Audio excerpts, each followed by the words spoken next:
welcome back to Paladin Financial Talk. I am your host today, Ellie Robison, with our always co-host, Tony Shore. Hello, Tony. Hello, Ellie. I am excited about the show today. I am too. And happy July 2nd, I guess. It's not the 1st anymore. It's No. July, though. Can you imagine? Like, this year is flying by. Yeah, I know they always say that on, like, you see the morning TV talk shows or tune into the news or listen to talk radio, and they're like, can you believe how this year is flown by? But it's over halfway through 2025. Yeah. And you'll find the older you get, Ellie, that the faster it goes. And what's weird is days can last forever. Mm-hmm. A day can seem like it'll last forever. Mm-hmm. And that actually gets worse, I think, as I've gotten older. But as I've gotten older, years are just fly by. Yeah. Isn't that weird? I do hear it from a lot of our clients who get to retirement, and they're like, I don't know where the last 35 years of my career went. Like, I crossed the finish line. I don't know what happened. And I'm like, this was the whole goal, was to get you to this finish line. But that's not the end of your life. Like, you still have a lot of life left. It's a new start. Yes. A lot of people view retirement as the end of something, but it's not. It's a new beginning. Correct. It's freedom. Correct. Yeah. So that's good. So, and it can be freedom as long as you're working with a good, trusted financial professional. Correct. Ellie Robison. That's who you need to work with. So what are we talking about on the show today? Well, Tony, did you know, actually, that the median age today of the first-time home buyer in the U.S. has climbed to now 38 years old, where in the 1980s, it was just in the late 20s, was the first-time homeowner age. Wow. So this was listed on the National Association of Realtors 2024 profile of home buyers and sellers report recently released. And so it listed out a couple statistics, and 33% of millennials owned a home at age 30 compared to 42% of Gen X and 48% of baby boomers at the same age of 30. Sure. So real estate is going to be the topic that we talk about this month in July, and I am kicking it off today. All things real estate will be on the radar for the full 5 weeks of this month, and so we'll have a couple guest speakers sprinkled throughout the weeks. I think next week, Jay Dacey might be on talking just about the overall state of the industry. Yeah. I know that rental and investment properties will be a topic. I think second homes like cabins will be a topic, and property and casualty insurance will probably be the last one on the list for wrapping up July. So today I will be weighing the pros and cons of buying real estate versus renting. Buying versus renting. And always a hot topic. I know, and hopefully it'll bring a new perspective to some listeners. But it's very much something that is within my generation with millennials, where it's where do you find what's the timing of when should I buy versus should I just keep renting? And so I want to just go through the pros and cons of both. Many people are still renting well into their 30s and beyond. So with this significant shift from the path of many boomers and Gen Xers, I think a huge defying factor between the generations is we are in a completely different kind of economy than it has ever been. Yep. People have the most type of consumer debt than they have ever had in the past. And I think personally that there could be a consideration of housing shortage too. Yeah, that might have, I think, housing shortage. And, I know we're going to have some guests on that are experts in the real estate market and field. But what I see is home prices have risen exponentially as opposed to wages. Yeah. I mean, wages have gone up a bit. It's gotten a little better, but for a while, wages were stagnant and housing prices just continued to go up and up and up. And so that can't happen. That's part of the problem. Like my son is like, I don't know. He's newly married, 26 years old, wife 26. And they're renting an apartment because they're like, I don't know when we'll be able to afford a home. It's not such a bad thing though. So hopefully I can bring some perspectives on why renting is not a bad option, actually. Sure. So, well, wait, you're going to talk about renting is not a bad option. Correct. But now are we talking about houses or boats? Renting versus buying? Just houses today, Tony. No boats. We're done with that. See where I'm going? A little poke. Little poke. I have been enjoying the boat lately, though. Have you? Yes. Have you been getting? It looks like you've gotten some color. I have you've gotten been a little out bit on the of color. boat. Yes. That's nice. That's nice. So, when it's not raining. I know. 4th of July should be perfect, though. It's going to be 90 degrees and sunny all day on Friday. So Gonna get out on the boat, that's are we? going to be a boat day for us. Good. Good. Okay. So should you buy a home or keep renting? Yeah, there's no one size fits all. So I wanted to premise it with that, and breaking down the pros and cons of each will hopefully help our listeners out there decide what might be the best fit for their lives specifically. Yeah. So let's get into it. All Shall right. we? Yes. So let's talk about buying a home and some of the pros that come with that. Number one is, let me make sure I'm looking at the correct notes here, is obviously building equity. I think that is the number one thing that you hear baby boomers beating their drums about. It's like, you have to build equity. You need to buy a home. So it's a good investment. that is the number one argument that you will hear out there. Absolutely. It's a good investment. Yes. And when you are putting your money into something that will grow in value, there's other types of investments, not just a real estate primary home investment, but yes, over time it will grow. Well, it was especially true for baby boomers because they could buy a house for $50,000. Correct. And after they bought it for $50,000, by the time they retired, it was worth $1 million. So, correct. Yeah, that's an amazing thing. You can't get that rate of return quite now. I did probably, see somewhere that the average rate of return of home ownership when you hold your primary home is an average 4.5% rate of return on a year-to-year basis. That is an average, though, over clearly decades. Yeah. And it obviously depends on which decades you're looking at too, just like the S&P 500 and when I talk about the stock market. So, but that is a very bland average that I was just looking at the other day. Yeah. So building equity, obviously, pro of it is you're not paying a landlord. It's yours. You get to call the shots, and you're putting it towards something that will accumulate in value over time. Sure. By yourself. Number two, I think stability of having your own home is peace of mind, knowing that you're not going to be forced out when a lease ends. Tony, I don't know if I've updated you on my personal life, but I am officially letting my apartment lease end of July here. And I had been in this apartment for 6 years, and it's actually really sad. I'm not being forced out, but it is something that a lot of people are forced into with rent increases. So that is something that you don't have to worry about, obviously, if you're a homeowner. Right. If somebody buys the building you're renting an apartment in, they can say, I'm going to renovate this. I'm doing something different. Yeah, exactly.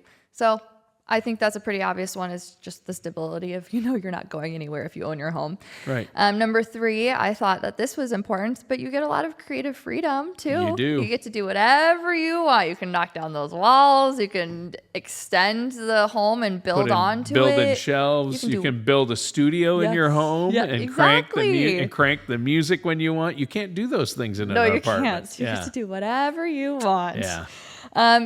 There's also potential tax benefits too. I wanted to point this out. It doesn't apply to a lot of people out there because depending on where you live and your income, deducting mortgage interest and property taxes usually applies if you're itemizing.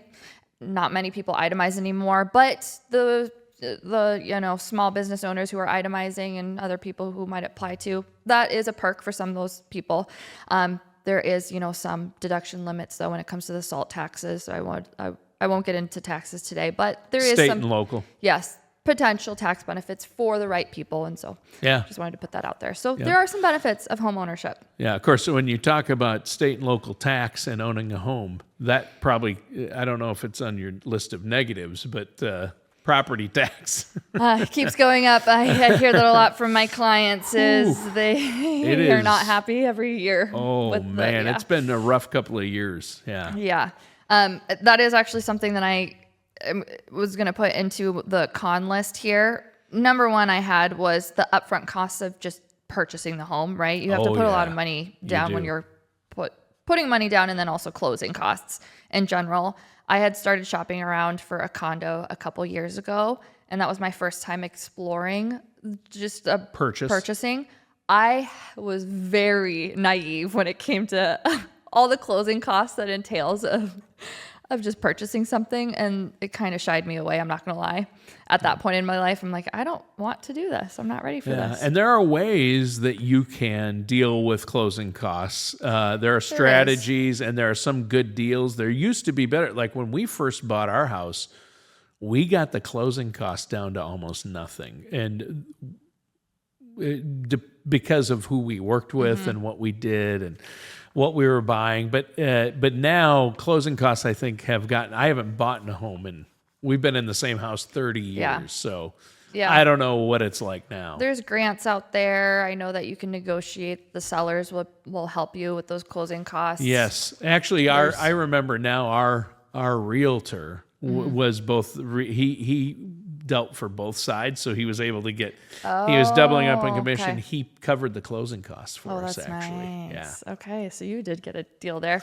Yeah. So there are, exceptions out there where you can try to negotiate your way Sure. down, but that can be spendy as well. Yes. I think the biggest con, which also feels obvious, is all the maintenance and repairs that you have to put into a home, and which is usually something that I'm preaching about when I'm making sure that clients are well funded in their emergency funds. Is I'm like, don't forget about all the phantom costs that come with owning your home. Obviously, the AC breaking, a furnace Right. goes out. I was golfing with some girls on Saturday morning, and one of the girls' close friends, their basement flooded. Insurance doesn't cover it, so that's $17,000 that's going out the door. Yeah, Most people huge. don't think to have that much in cash reserves to put into the home, but it's going to happen. So when I'm usually talking to someone who's thinking about buying, I remind them on that, where your mortgage payment is usually the minimum that you're putting into the house. And there's going to be additional costs on top of that. And then with property taxes, that might be adjusted and it's a lot higher. You're going to be paying even more next year. It's not a flat fixed rate for the next 30 years. So maintenance and repairs is huge. And then I also wanted to point out the mortgage loan interest that most people don't really think about when they are purchasing a home, and how that tallies up, right, over time. Interest is huge on a house. Yeah. So a hypothetical is, let's say that you're a first-time home buyer and you are looking to take out a $500,000 mortgage, and let's use a 6.5% fixed interest rate. I think it might be a little bit higher right now in the current market, but 6.5%. It can be, it's between 6.5 and 7. Yeah. And let's say that we take a 30-year term out. So let's also assume that I put 20% down on the house, and so I don't have to pay any PMI monthly insurance. And let's assume that we don't make any additional payments too throughout the next 30 years. Using an amortization formula, the mortgage would be $3,160 a month, which totals over the course of 30 years to $1.1 million, a little over $1.1 million. Yep. So your home that you purchased for $500,000, you're actually putting $1.1 million into it over the next 30 years. Yikes. And a lot of people don't think about it that way, where if you plan on selling it at some point, it's not just the loan that you took out, it's all the interest, it's all of the repairs, it's maybe you did put a little bit of fun money into the home that you wanted to make it look a little bit prettier, right, which hopefully increases the value, of course. But I think most people don't realize how much money that actually goes into the house over time. Right. And so one of the last cons that I had on the list of home ownership is obviously less flexibility for any quick relocation. If you are in a phase of your life where, I don't know, let's say you work in the tech industry, and right now that industry has been laying off a lot of people, and you might need to relocate cities completely. That's not so easy if you are trying to buy in all of these cities, buy and sell. You typically don't want to be selling your home under 5 years of ownership. It's just not that type of market that you should be doing that right now. So just less flexibility if you're in that phase of your life. True. Essentially. Yeah, I mean, boy, and moving is a hassle anyway, whether you rent or own a home. But owning a home, it's a whole other ball game when it comes to what you have to do to move, to get your house sold. But then also, you can't buy another house before you sell yours. No. Really, it doesn't. I mean, some people try it with double mortgage, and it's stressful. It's so stressful, and it's a nightmare. I know people who've done it. So. Yeah, and that's why we're like, well, we have to get our house fixed up and cleaned up and decluttered. And then what are we going to do with the stuff we've accumulated? And then, Are we going to find the right home? And then moving and packing. Because usually when you have a home, you're going to have a lot more stuff. The bigger the space, the more junk you accumulate. Trust me. Yes, you're going to fill the space that you have. You fill the space you have. I have also learned that over time. Yes. Just like the more you put into your checking account, the more you're going to spend. Yeah, right? Exactly. Yes, exactly. Yeah. So a lot of people don't think about all the time that they actually put into their home, right? Whether it comes to moving or renovating. That is time that you were putting into this, piece of property where you could be spending it elsewhere, making money somewhere else. Yeah. Just a perspective. On the flip side, with renting, a pro obviously is the flexibility that you have with renting, right? So obviously breaking a lease is going to cost you a little bit of money, but it's not the end of the world. You just break the lease and you move on. So obviously very ideal if you are in a transitional phase of life where you don't think that you might be in the same city forever. You might not be in the same job forever. Very easy for younger people.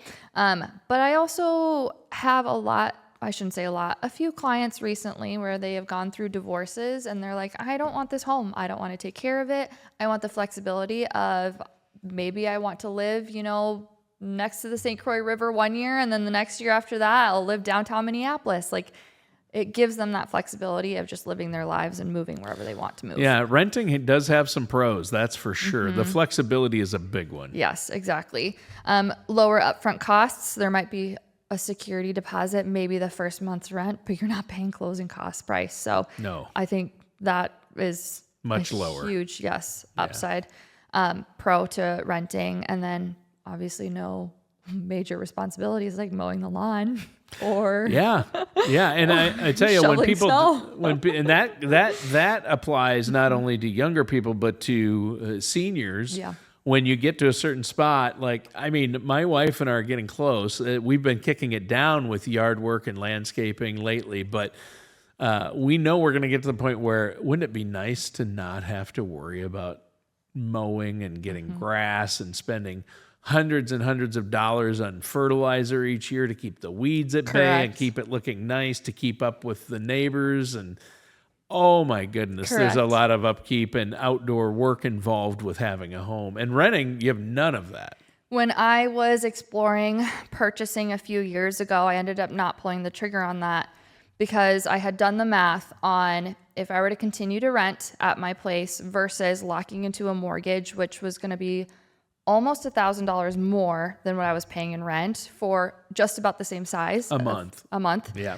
I was like, if I would take the difference between my rent price and a hypothetical mortgage and then get that invested in the stock market, I would have significantly higher returns over the next 20 years, as opposed to putting all that money into something that I would need to buy with closing costs and maintenance. Boom. You did the math. So for me, it worked out for where I was at in life, and I wanted to point that out. And easier to do when you're young and single. Exactly. You have options. You have more options, which is good. Exactly. So I usually have to point that out to a lot of my younger clients or, parents that they're pushing their kids that I don't know. Yeah, parents and grandparents need to understand that too. Yes, it's like there's other ways of investing your money for the long term. And arguably almost better, just because I'm going to be a little bit biased on that. So sure. The downsides, obviously, of renting. I keep saying obviously because I think a lot of these are common sense. It's common sense, but I wanted to make sure that we cover everything. Is you're not going to be building any equity, but like I just said, you could invest the difference elsewhere. Yeah, the money you pay in rent is gone. Correct. That's just money you pay out the door like a bill. It's not invested in anything. You're not going to get any of that back. You're not getting any equity or investment from that. Which arguably some people are okay with that, right? Yeah. Like they are completely okay with just throwing the cost that money. Of living. Yep. Correct. Yep. Rising rent too. They're, unlike a mortgage payment besides property taxes that could increase your monthly. With inflation and hot housing markets, a landlord could technically increase your rent the second your lease is coming to an end and just shoot it through the roof. In certain states, I believe, though, there are limitations and restrictions on how much they can raise rent. Yeah. So there's going to be a certain percentage on that plus a certain percentage on the inflation rate. So I think for California, it's like 10%. Landlords can't go over 10%. I don't know. They about have very Minnesota. strict laws in California. Yes. So depending on where you live, you might be in the green zone, but Sure. that could also push people out of their lease or out of their building because of that. And then obviously you have limited control of you're on someone else's like living space. You can't just be painting walls. You can't just be knocking stuff out. Typically you're sharing walls with people. Yes. Yeah. Luckily in the apartment that I am sadly giving up, it's all concrete.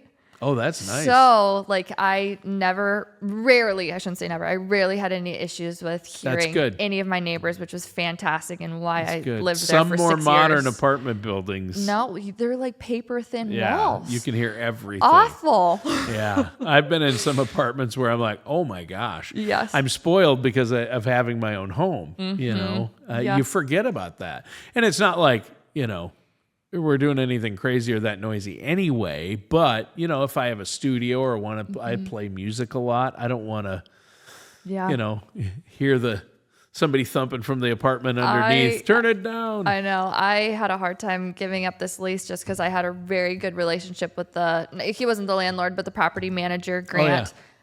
We were on good terms. He would come help immediately whenever I had something wrong around the apartment. Down to changing a light bulb. There was a couple times where I'm like, Grant, can you come help me change a light bulb that I can't reach? And that was the beauty of leasing. And it was perfect for that time of my life. So I think that was all that I had when it comes to buying versus renting today. And hopefully maybe I shared some new nuggets of information for some people out there who haven't thought through that. So I thought it was great. Now, if people wonder how it's going to financially affect them, like let's say they're considering getting into a mortgage, I know that you guys have relationships with realtors and you need to make it part of your overall financial plan, right? Absolutely. And so if you're not already working with a trusted financial services professional, or you have any questions regarding finances or retirement savings, 401ks, IRAs, investments, Paladin is your one-stop shop. You guys are great. You have a great team over there, easy to work with, friendly, and there's a no-charge, no-obligation consultation if you want to come in. So, Ellie, how can they get a hold of you if our listeners have questions? I feel like it's easiest to call us. So give us a call, 651-842-8406. If there's any topics that any of our listeners want to hear more about from our firm, you can shoot us an email at info@paladinfinancial.com. And I think those are going to be the quickest ways to reach us. All right. Give that number one more time. 651-842-8406. All right. Rent versus buy. The pros and cons. I love it. Thanks, Ellie. Thanks, Tony. Good show. Listeners, thanks for tuning in. That does it for today's episode of Paladin Financial Talk.